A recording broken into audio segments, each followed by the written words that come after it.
Hi, welcome back to EducateTube.com. My name is Sipsky, your host.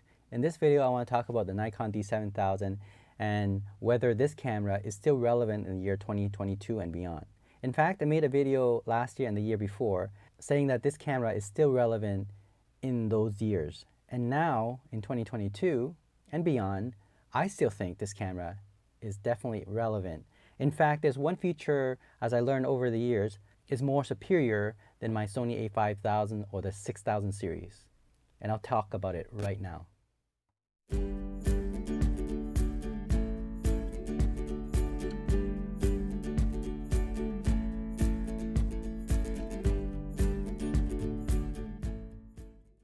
Alright, so most of you who are watching this video probably own a Nikon D7000 or maybe thinking of purchasing one.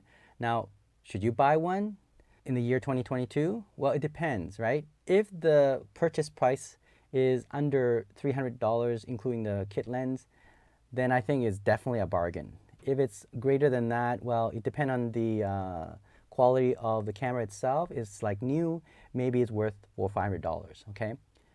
However, there's one feature that, over the years when I'm using this camera, I find that it's definitely more superior than my Sony a5000s and my Sony a6000s. One of the features that a lot of people don't talk about, and even among the professional photographers, is the built-in flash, okay? So the built-in flash, people think, I don't want to use it. But on a Nikon D7000, the built-in flash is very good. If you compare it to the Sony a5000, yeah, I wouldn't use this built-in flash unless I pivot it up like this. But the problem with pivoting it up, you don't get as bright of the luminance from the flash. And you can check the video now, as you can see on the side here.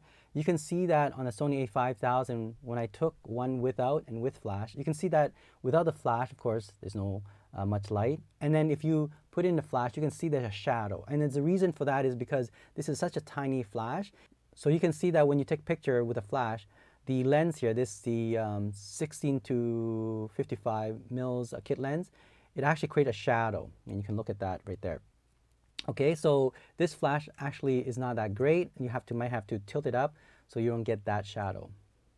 But on this Nikon, look at how big my lens is. You see how big this thing is? It's even longer and bigger than the Sony.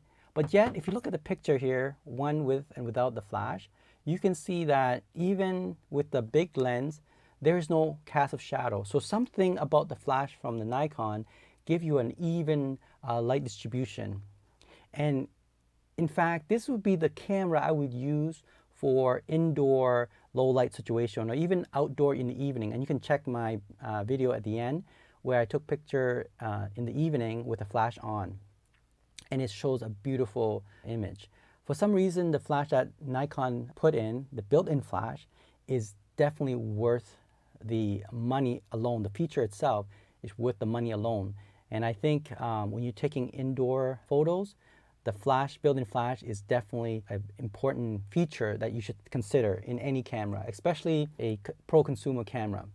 Flash in an indoor low light will save your images for sure, especially if the flash gives you that natural lighting. And I think this Nikon D7000 gives that beautiful natural lighting.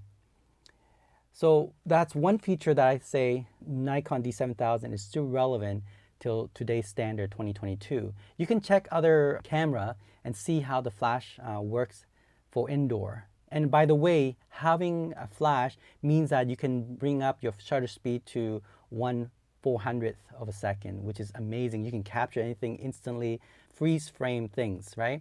So for example, kids running around, turn on the flash and you get that natural freeze frame look to the image.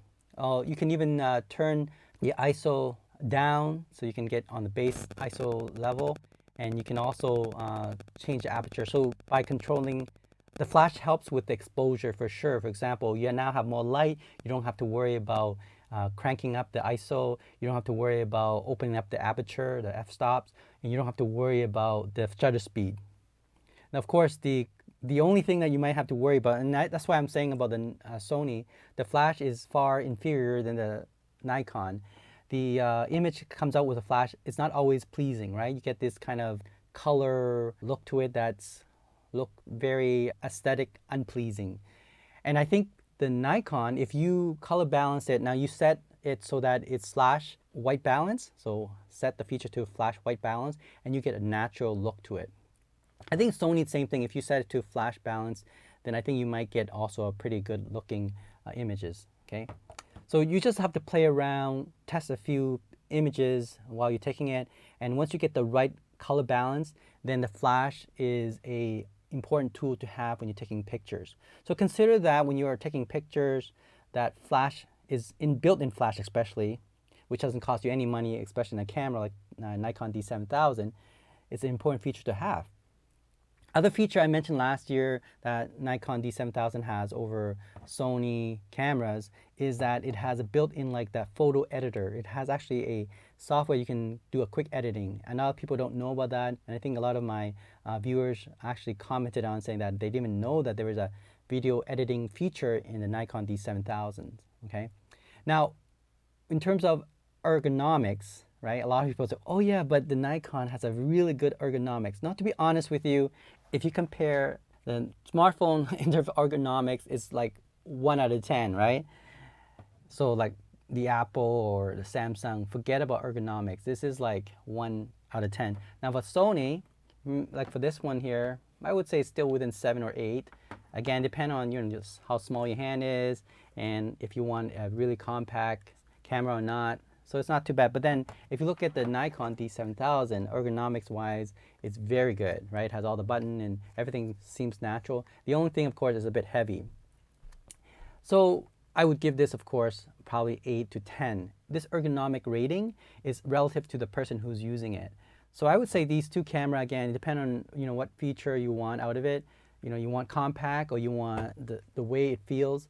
It depends which is better ergonomically. It may be this one and maybe this one. For me, it doesn't really matter. I prefer, of course, the Nikon from time to time, and sometimes I prefer the Sony. However, in terms of ergonomics, the smartphone definitely doesn't come close to that. Okay, just keep that in mind. So that's why I don't like to talk about these features because it's not really relevant. The most important is the image quality and how you compose your shot and actually the skills sets that you might bring along when you're learning or you already know how to take images. All right, so there's other features as well in Nikon D7000, but you can check my previous video last year and the year before. And like I said, there's one feature that I realized, and I didn't look into it too much. And when I was using it, I think the flash is definitely one of the features you should consider when you're buying this camera, and is definitely #1 compared to Sony A5000 and A6000. Okay, so you can maybe grab one of your friends, Sony, and maybe other brands like Fujifilm or Panasonic, and try the flash indoor low light compared to the Nikon D7000, and you know what I'm talking about. You'll see that the amount of light that comes out of this flash is, I would say, definitely more superior than the Sony A5000 and the A6000. But you can try other brands and see that holds true for them as well. All right, so hopefully this video is helpful for you guys. Have a look at the video at the end, and don't forget to subscribe. I'll see you soon. Bye.